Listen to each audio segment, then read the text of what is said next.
फूट फूट कर रोते नजर आए अरमान। अपनी बेटी अमायरा को अरमान ने किया वादा। सीरियल ये रिश्ता क्या कहलाता है का आने वाला एपिसोड बहुत ही ज्यादा इंटेंस हो चला है। आप देखेंगे कि कैसे अरमान विद्या जी के पास जाने के लिए तैयार हो जाते हैं, अपना बैग पैक कर लेते हैं, लेकिन इमोशनल होकर फूट फूट कर रो पड़ते हैं क्योंकि अबीरा ने जिससे डिवोर्स पर साइन कर दिया था और अरमान को अपनी जिंदगी से बाहर निकाल दिया था, आज उसी अबीरा ने अरमान को फोन कर घर बुलाया है ताकि उसकी माँ अपनी आंखों का ऑपरेशन करा सके। इन बातों को सोच सोच कर अरमान जहाँ फूट फूट कर रो रहे हैं, वहीं गीतांजलि आकर अरमान को संभालते नजर आती हैं। अगले सीन में हमें दिखता है कि कैसे अमायरा के लिए जहाँ पर अरमान ने सबसे अपने आप को छुपा कर रखा था, उसका एक्सीडेंट हो गया था, तो बीमार अमायरा बेड पर लेटी होती है। अरमान वहाँ आते हैं और अमायरा अरमान से प्रॉमिस ले लेती है कि वादा करिए आप हमें छोड़कर कभी नहीं जाओगे। इमोशनल अरमान वादा कर भी देता है अमायरा के लिए, लेकिन अभी सोच में पड़ जाता है कि वो विद्या जी के पास जाकर कैसे रहेगा और उनकी आंखों की रोशनी कैसे बचाएगा।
स्वागत है सर आपका टेली चक्कर पर। Thank you so much. Sir हम जानना चाहेंगे कि एक बेटा अपनी माँ से मिलने जाने की तैयारी कर रहा है, लेकिन फिर वो पिता भी है उसी वक्त जो अपनी बेटी से प्रॉमिस कर रहा है कि वो उसे छोड़ के नहीं जाएगा। कितना कॉम्प्लिकेटेड था ये सिचुएशन आपके लिए?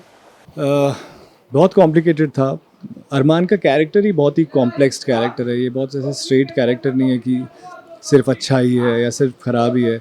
बहुत ही रियलिस्टिक कैरेक्टर है कि जहाँ पर एक इंसान हर रिश्ते के अंदर कहीं ना कहीं किसी ना किसी तरह से फंसा होता है। उसको अपने बच्चों का भी ध्यान रखना है, अपने माँ बाप का भी ध्यान रखना है, अपनी बीवी का भी ध्यान रखना है, अपने दोस्तों का भी, अपने काम पे अपने बॉसेस का भी। तो हर जगह पर इंसान एक तरह से रिएक्ट नहीं कर सकता। हर जगह उसकी जिम्मेदारियाँ उतनी इम्पॉर्टेंट होती है और उसी तरह अरमान की ज़िंदगी में भी है, क्योंकि जहाँ उसको पता है कि अबीरा ने डिवोर्स पेपर्स पे साइन करने के बाद भी अरमान को फ़ोन करके बुलाया है, तो कितनी बड़ी बात होगी कि माँ ऑपरेशन ही नहीं कराएंगी अगर वो उनसे मिलने नहीं आएगा। तो जब ये चीज़ किसी को पता चलती है कि किसी की आंखों की रोशनी चली जाएगी और वो भी उस माँ की जिसने उसको इतना बड़ा किया, तो ऑब्वियसली उसको वहाँ जाना है। But at the same time Myra का भी एक्सीडेंट हुआ है, she is also not well, और वो पूरी तरह से उस पर डिपेंड करती है। और मायरा की वजह से तो वो सब कुछ छोड़ कर गया था, तो वो उधर से कह रही है कि आप मुझे छोड़कर मत जाना। माँ कह रही है कि वो आएगा तो भी ऑपरेशन कराऊंगी। तो कितना बड़ा दोनों के बीच में बुरी तरह से फंसा है अरमान। बट देन थैंकफुली गीतांजलि बहुत अच्छे से ध्यान रखती है मायरा का। तो वो पहले तो बोलता है कि मैं नहीं जाऊंगा, बट देन शायद उसको लगता है कि शायद गीतांजलि मायरा को अच्छे से संभाल लेगी। And Myra is very mature, तो वो माँ के पास उदयपुर आता है। Thank you so much. Thank you. Serial Yeh Rishta क्या कहलाता है से जुड़े तमाम अपडेट्स को जानने के लिए टेली चक्कर को लाइक शेयर सब्सक्राइब ज़रूर करें।